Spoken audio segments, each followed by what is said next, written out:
మీరు మీ new Born బేబీతో పాటు మీ first Born kid కూడా మీ పాలిస్తూ ఉంటే, అంటే సైమల్టేనియస్ గా ఒకేసారి మీ ఇద్దరు పిల్లలు డిఫరెంట్ ఏజ్ గ్రూప్స్ లో ఉన్న వాళ్ళకి పాలిస్తూ ఉంటే దాన్ని టాండమ్ బ్రెస్ట్ ఫీడింగ్ అంటాము. ఇది అడ్వాంటేజెస్. దీని వల్ల మిల్క్ సప్లై పెరుగుతుంది. అండ్ ఎవరైతే టాండమ్ బ్రెస్ట్ ఫీడింగ్ మదర్స్ ఉన్నారో వాళ్ళ మిల్క్ లో ఎక్కువ ప్రోటీన్, ఎనర్జీ, ఫ్యాట్ కంటెంట్ ఉంటుంది.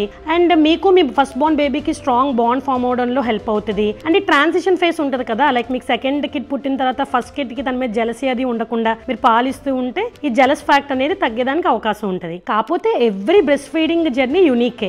మీ బాడీ డిమాండ్స్ అవి మీరు చూసుకోండి. మీకు బాగా ఫిజికల్లీ ఎగ్జాస్టింగ్ గా ఉన్నా మీరు ఫస్ట్ కిడ్ ని గ్రాడ్యువల్ గా వీన్ ఆఫ్ చేయొచ్చు.